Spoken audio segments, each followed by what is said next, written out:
The crimes of Jeffrey Epstein uncovered something very sinister that took place in our country, something that many people didn't think was possible at the time. Even still today in 2025, I occasionally come across people who firmly believe that human trafficking just doesn't take place in America. And this is exactly why awareness needs to be raised on this subject. And furthermore, I think it's important for people to understand what trafficking could look like if left unchecked, or like you will soon hear about in one of the examples today, a lawmaker was involved in covering it up. I want to thank and give a shout out to our friend Arij, not only for helping with this video, but without her, we would have never had any idea what happened with what we're about to talk about. And as I'm sure you can already assume, it is not for the faint of heart. Zainab Amin Ansari was born on August 18, 2010 in the town of Kasur, Punjab, Pakistan, to parents Muhammad Amin Ansari and Nusrat Bibi. She was the youngest of 4 children in a close-knit family, with an elder brother and 2 elder sisters, all of whom were described as bright and capable. According to Nusrat, Zainab was born after a difficult delivery that she almost didn't survive, and she considered her to be a gift, an angel sent to them. At the time of our story, Zainab was just 7 years old. Zainab's father was a civil servant and her mother was a school teacher. They lived in Rodkot near Kashmir Chowk, an area of narrow lanes and low-rise homes. The family resided in a modest home furnished with basic items, including a bed, table, fridge, sofa, washing machine, and ironing board. Zainab attended a local school. According to Nusrat, Zainab wasn't interested in play. She was focused deeply on her studies and deeply committed to prayer, so much that she would remind her mother to wake her before dawn for early morning prayers. After school, she would shift to Quran lessons, rarely distracted by anything else. Nusrat said that Zainab knew many prayers by heart and would recite the right one at the right time, when stepping out of the house and again when returning. However, Kasur had acquired a darker reputation around this time. Between 2006 and 2014, a full 8 years, a large-scale child SA ring operated in nearby Hussein Khanwala village. The issue gained national attention in 2015 when hundreds of video recordings were discovered. Reports from Pakistani media estimated that around 300 children, mostly boys, had been victimized. The group was involved in CSAM, which they sold online, as well as using the material to blackmail the victims' families. The case sparked public outrage across the country. Allegations were made that the local police, as well as a lawmaker from the ruling Pakistan Muslim League named Malik Ahmad Saeed Khan, attempted to cover up the crimes. In response, a group of 50 religious scholars issued a religious ruling demanding capital punishment for those involved and called on the government to support the affected families. According to reports, a group of around 20 to 25 men were responsible for filming approximately 400 videos. In one case, the father of a victim paid 1.2 million Pakistani rupees in blackmail to prevent a video from being made public. On August 8, 2015, residents from the area protested the lack of police action. The demonstration led to violent clashes between protesters and police. Roads were blocked, and the confrontation resulted in injuries to several police officers and protesters. Police used tear gas and baton charges, and government vehicles were damaged during the unrest. That same day, Punjab Law Minister Rana Sanula announced that a government inquiry had found no verified cases of SA, suggesting the reports were the result of a land dispute between 2 parties. On August 9th, Punjab Chief Minister Shahbaz Sharif instructed the Home Department to request a judicial inquiry from the Chief Justice of the Lahore High Court. The request was denied, with the court noting that the police were already handling the investigation. In the years that followed, Sahel, a local organization working on child protection, reported an alarming increase. In 2016, it recorded thousands of child abductions in hundreds of SA cases. Nearly half of the perpetrators were acquaintances of the victims. The same year saw a 19% rise in child abduction cases compared with 2015. In early 2018, at least 12 young girls had been essayed and killed within a 2-kilometer radius in Kasur. Most of their bodies were dumped in drains or garbage heaps. Parents and activists accused police of negligence, noting that cases had not been properly investigated. Local rights groups emphasized that children were often left unsupervised, enabling predators to strike. On the evening of January 4th, 2018, Zainab had spent the day at home. Amin and Nusrat were performing the Umrah pilgrimage in Saudi Arabia, leaving their children in the care of relatives. Zainab's cousin was visiting, and Zainab told her family she wanted to attend her nearby religious classes. She dressed warmly that day, wearing 2 pairs of leggings, a green pullover, an orange knitted dress, and a black and white striped hoodie. Zainab and her cousin left their home around 7 p.m., walking through the narrow side street that leads to the main bazaar at Roadcoat. They passed a mosque where worshippers had finished evening prayers and turned left into the bazaar. As they neared their aunt's house, Zainab suddenly sprinted ahead, leaving her cousin behind. At that moment, a man emerged from the darkness and called her name. CCTV footage later showed Zainab pausing, turning towards the man and following him into a narrow lane. Investigators believe the man told her that her parents had returned from Saudi Arabia and wished to see her. He led her away from familiar surroundings and into areas where nobody recognized her. Their movements between 7:08 p.m. and 8:45 p.m. were recorded on multiple CCTV cameras installed on commercial buildings along the route. They were seen walking through narrow residential alleys, past local businesses, including a private school and a construction materials shop near Ferozepur Road, a major highway running through Kasur. The path they took spanned approximately 3/4 of a kilometer and led them further from Zainab's home. The areas along this route had limited lighting and poor infrastructure. Streets were uneven, filled with garbage, lacked pedestrian walkways, and had open sewage around. The last known CCTV footage showed Zainab walking with her abductor toward a bridge near Medina Colony and Ali Park. Zainab failed to return home. Her loved ones understandably panicked. As news spread, neighbors joined in on the search. Family also made an announcement through the mosque speakers, and around 9:30 p.m. her uncle filed a missing persons report. Her parents, who were still on their pilgrimage, returned to Pakistan on January 10th, 2018. Soon, posters bearing her photograph and 2 bloody handprints were plastered across Kasur to alert the community. Social media users circulated her picture with the hashtag Justice for Zainab, urging authorities to act. However, Zainab's relatives and neighbors complained the police showed little urgency. They alleged that police would come and have tea and oranges without ever cooperating with the vigilance teams. On January 9th, 2018, a policeman searching near a garbage dumping ground along Shabazz Khan Road, just 400 meters from Zainab's house, found the body of a young girl. The site was littered with trash. A bulldozer was working nearby to shift garbage from one area to the other, and that's when they discovered her body, clad in the same orange dress and black and white hoodie that she had worn on January 4th. Mud, garbage, and blood stuck to her hair and clothes. Her body was partially out of rigor mortis. Police sealed off the area and transported her body to the district hospital for postmortem examination. Dr. Kuratul Anatik, a young medical legal officer at Kasur's district hospital, conducted the autopsy. She found visible torture marks on Zainab's face and body. The hyoid bone in her neck was fractured. There was congestion of muscles, bruising of the tongue, and evidence of asphyxiation, indicating strangulation as the cause of death.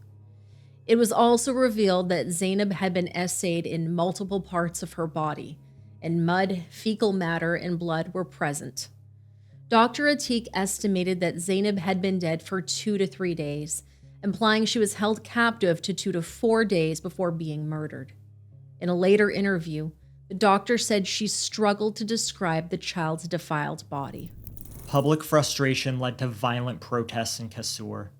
Government buildings, including the district courts, the deputy commissioner's office, the DPO's office, and the district headquarters hospital, were all attacked. During these protests, police opened fire, resulting in the deaths of 2 of the protesters. The district police officer at the time was reassigned and replaced by Zahid Nawaz Marwat. On taking charge, Officer Marwat launched an intensive search operation. Police teams conducted house-to-house inquiries within a 2.5-kilometer radius of where Zainab was last seen. Forensic samples were collected and sent to the Punjab Forensic Science Agency in Lahore for testing. Pakistani celebrities and journalists used their platforms to demand justice.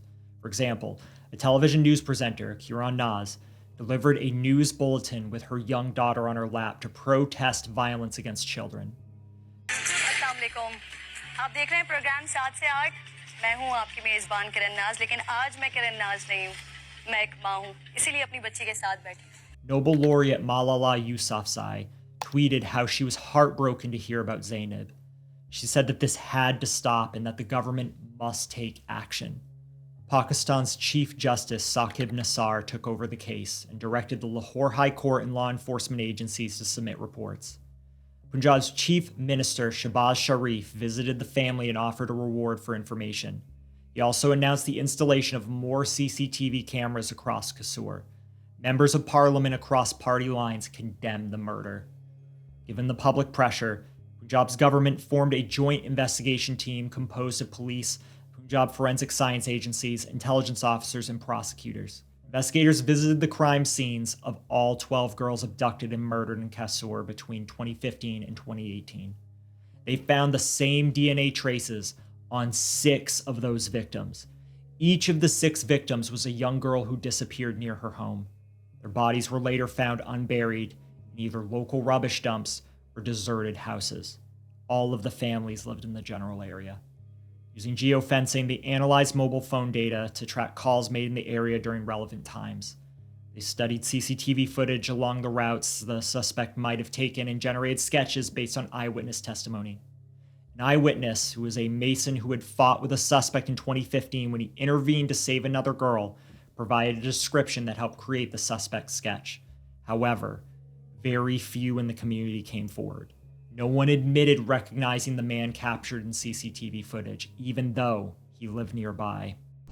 Forensic experts collected swabs from Zainab's body and compared them to thousands of samples. Investigators collected 1,150 DNA samples from local men. Each sample was cross-checked with a forensic database. The process pointed to a 24-year-old construction laborer named Imran Ali, who lived less than 100 meters from Zainab's house. Local residents described Imran as unmarried and from a financially struggling household. His father, a Mason, had died about 6 weeks earlier. He had a younger brother who worked as an electrician and 5 sisters. Neighbors said suspicion grew when he shaved his beard shortly after Zainab's body was found. His own mother and grandmother reportedly acknowledged that he was different, but did not provide information until police applied pressure. According to them, he had disappeared around the same time as Zainab. Imran was the 814th person whose DNA was tested in the investigation. Police had detained him twice before. Public Relations Officer Muhammad Sajid said that Imran was detained and then released on January 9th after claiming heart problems and vomiting during questioning. At that time, officers did not collect DNA samples, concerned about the possibility of a death in custody. Then, on January 19th, he was detained again following intelligence leads, and samples were taken before he was once more released over health concerns. His DNA matched not only Zainab's samples, but also those of at least 7 other victims, 5 of whom were dead. 2 neighbors recalled that Imran would often stand on their rooftop watching the girls at the primary school across the alley. According to them, a teacher named Fazia complained twice, once to Imran's family and once to his 32-year-old neighbor Shafia. Shafia said that she also saw him lingering outside her apartment, gesturing for schoolgirls to approach him. The behavior obviously alarmed her enough to forbid her 4 daughters from playing outdoors after that. Another neighbor, his 32-year-old aunt with 2 daughters, said he frequently sat on a rooftop overlooking the school. She told him to move away from the edge so teachers could not see him, but did not think the behavior was unusual.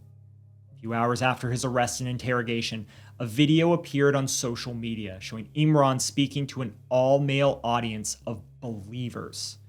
In this video, he starts weaponizing religion, shouting religious slogans, and then giving a short speech praising Bibi Fatima Zahra, who is the daughter of the Prophet and the messenger of Islam, for instructing daughters to wear a veil when leaving their homes, repeating this message several times.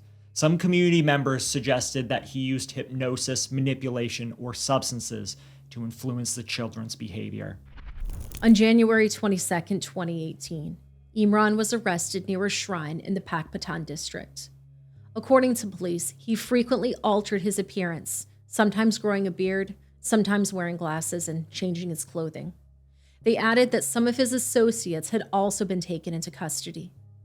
Imran admitted that he essayed 8 boys and girls, killing 6 of them. Zainab के कातिल को गिरफ्तार करा दिया है। उसका नाम इमरान है और वो वहीं कसूर का रहने वाला है। 24 साल उसकी उम्र है and he is a serial killer. 1150 DNS की प्रोफाइलिंग हुई, 1150। और जब 1150 डीएनए की प्रोफाइलिंग हुई तो उसमें ये दरिंदा वो सामने आया और उसकी डीएनए मैचिंग 100% उसकी उस क्राइम सीन से जो मिले थे अज्जा उसके साथ 100% मैचिंग हुई। During questioning, Imran confessed to essaying the victims by covering their mouths and pressing down on their heads to silence them. He admitted to unintentionally killing them through suffocation. Imran claimed that he had experienced SA in his own childhood and expressed feelings of power and loss of control during his actions. He also said that poverty was a factor, which is utterly ridiculous. He expressed regret and told investigators he hoped to make amends by helping girls financially with dowries and wedding costs. He asked for leniency and for a job to carry out his promise. Imran lived less than 100 meters from Zainab's home and had previously visited the family, even appeared among those offering condolences after her body was found, even showed up at her funeral. Zainab's father insisted that the killer be publicly hanged, citing Section 22 of Pakistan's Anti-Terror Act, which allows public executions when deemed necessary. Civil society groups demanded a comprehensive strategy to protect children, arguing that a single execution would not solve systemic problems. Imran's arrest, trial, and sentencing took less than a month. The case was transferred to a special anti-terrorism court in Lahore to expedite the trial. Such courts often handle these types of heinous cases if they attract major media attention. His lawyer at the time was appointed by the state and allegedly did not challenge any evidence, not even his confession. The lawyer later insisted Imran was guilty, citing the defendant's confession, CCTV footage, and DNA evidence. He claimed he risked his own safety by taking the case and believed the trial had been fair. The trial lasted only 4 days. February 17th, Imran received the death penalty for kidnapping, SA, murder, and committing an act of terror, along with a life sentence for sodomy and a substantial monetary penalty. He had 15 days to file an appeal against the judgment. After he was tried in the other SA cases, he had been handed a total of 21 death sentences, 3 life terms, and 23 years of imprisonment.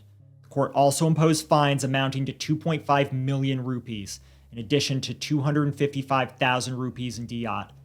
Only 2 cases against him still awaited judgment by this point. It should be noted that diyat in Islamic law is financial compensation paid to the victim or their family in the cases of murder, bodily harm, or property damage. Zainab's family was awarded 1 million rupees in compensation. Prosecutor Ehtisham Qadir Shah said Imran confessed to 8 similar cases, so the verdict stood, though he still had the right to appeal if he wanted to. Zainab's mother, Nusrat, said the sentence was not enough. She wanted him stoned and executed at the spot where Zainab's body was found. Imran appealed his conviction before the Lahore High Court and the Supreme Court of Pakistan on February 20th. Attorney Asad Jamal took up his appeal and found the case suspiciously rushed, in his words. He said Imran was promised leniency if he confessed and told his life and his family's was in danger from mobs. During the appeal, Attorney Jamal said many were surprised that Imran even had legal representation. He recalled asking the court for 2 weeks to prepare, but the judge refused, telling him there was not even 2 hours available. When the case reached the Supreme Court, the hearing lasted a mere 15 minutes before the death sentence was confirmed. Imran then filed a mercy petition with the President of Pakistan. On October 10, 2018, President Arif Alvi rejected the plea, paving the way for the execution. Zainab's father, Amin, had appealed for a public hanging twice. The Lahore High Court ruled that it did not conform to Pakistani law. Thus, the execution would take place behind prison walls. Imran's grandmother, Parveen Bibi, said they first saw him just one day before his death sentence was carried out, after 9 months of never seeing him. On October 17, 2018, Imran was hanged at Kot Lakhpat jail in Lahore. According to police official Mohammed Afzal, Imran was brought to the gallows shortly before sunrise and executed by hanging in the presence of a magistrate and a doctor. An ambulance was on site, along with the convict's brother and 2 friends. The medical officer, the superintendent of the Kot Lakhpat jail, and Zainab's father were also present inside the facility.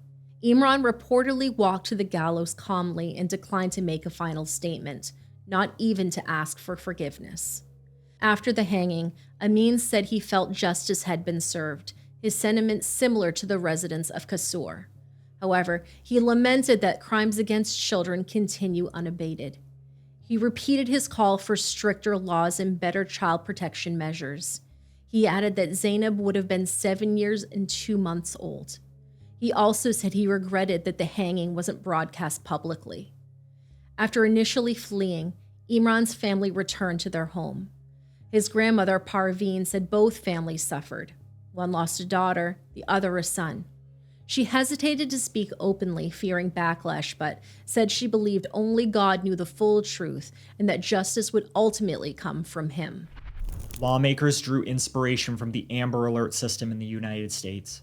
In 2019, members of the National Assembly introduced the Zainab Alert Response and Recovery Act. The bill sought to create an early warning system for missing children, impose strict timelines on police response, and establish a national database. It also prescribes severe punishment for CA offenders. On October 8, 2019, the National Assembly Committee approved the Zainab Alert Bill. The Senate gave its approval on March 4, 2020, after which it returned to the lower house where it was passed. The Zainab Alert Response and Recovery Agency, or ZARA for short, was tasked with issuing nationwide alerts the moment a child was reported missing, ensuring that law enforcement and media could respond without delay. It also became responsible for building and maintaining a national database to record all cases of missing and abducted children, including updates on each case's progress. ZARA operates a round-the-clock helpline reachable by dialing 1099, dedicated to missing child reports. Under the law, police are required to notify ZARA within 2 hours of receiving such a report, with disciplinary action possible if they fail to do so. The agency is also expected to work closely with child protection offices, non-governmental groups, and international bodies to support both recovery and rehabilitation efforts. In addition to creating ZARA, the law called for swifter investigations and court proceedings in CA cases. While many advocates welcome this legislation as a major breakthrough, others noted that its success would depend heavily on proper training, sufficient resources, and a shift in institutional attitudes. After coming back from their pilgrimage, Zainab's father told reporters he felt abandoned by police and vowed not to bury his daughter until the culprit was caught. However, on January 10th, Zainab's funeral was held in Kasur. Later, her family received relatives, neighbors, and media visitors at their home. Amin was calm and attentive despite the tragedy, while Nusrat remained in her room grieving privately. ये इधर ये round about हमारी अपनी सारी family की कब्रें हैं। वाला साहब की कब्र पर भी एवरी फ्राइडे का मैं है, और अब तो ज़ैनब के साथ वो भी सारे फैमिली पूरे मैंने करा। अगर घर होती तो फिर मैं उसको साथ ही लेके आता था, तो यहाँ पर अपने हाथों से कब्र पर फूल डालने उसने उसका ये शौक होता था। और अब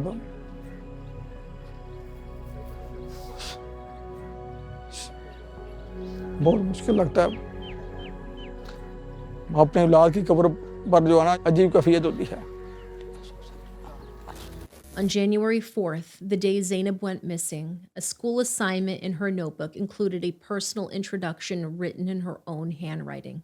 the last thing she would ever write. It said, I am a girl. My name is Zainab. My father's name is Amin. I am 7 years old. I live in Kasur.